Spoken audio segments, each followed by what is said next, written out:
Okay, oh my gosh, I've tried to record this like 5 times and I keep getting interrupted. So hopefully this time works.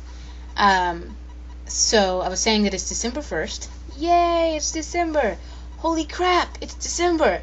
Ah, it's December. Those are all my reactions at the same time when I hear it's December.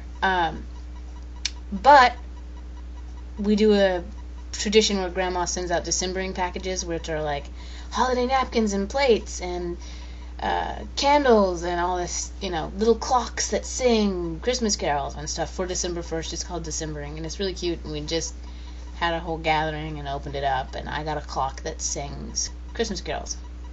If it goes off at 2 a.m., it might get broken. So I had a request to read my own work, so I'm going to do that. Hope you enjoy. John Jacob Smith was a worn-out boy with a worn-out name. He lives on a worn-out street lined with old, worn-out houses, John Jacobs being the oldest and most worn-out house of them all. As long and as far back as any Smith can recall, the oldest son has always been named John Jacob, which makes the current John Jacob somewhere around the 12th Smith to be named according to family tradition, which in my opinion is becoming somewhat worn out itself. Luckily for you, this story has very little to do with John Jacob Smith the 12th, other than the fact that he just sat down next to me on the bus. Now, I never like stories that start on buses, because usually those are the type of stories that come full circle and end up right back where they started, with the main character, which is me, or characters, which would be myself and my cat, I suppose, back on a bus after learning some valuable moral lesson. And as I stated before, I don't particularly like buses. Nor do I intend on learning anything brought about by a chain of events set in motion by my choosing a mode of transport which I despise.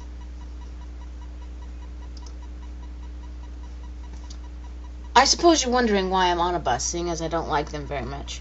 At least some of you would be wondering why I'm on a bus. Others have already forgotten about the bus, and still others could care less why the main character of a book they have been forced to read by a pushy English teacher and an even pushier school librarian is sitting on a bus. But we will ignore them as surely as they will ignore us as soon as the bell rings. The explanation as to why I'm on a bus is a rather long-winded story about a short period of time that all started with my cat, who is currently hiding under my seat, suffering from severe claustrophobia and nausea.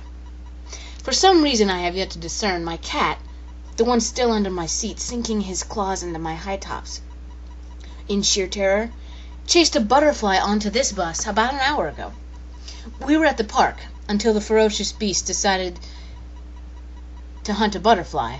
He became so engrossed in his task, which was to swat the poor creature out of the air, that he chased it right onto a bus without realizing it. I was sitting under a tree, trying to remember why we had decided to go to the park in the first place, it being December and the temperature being somewhere in the 40s.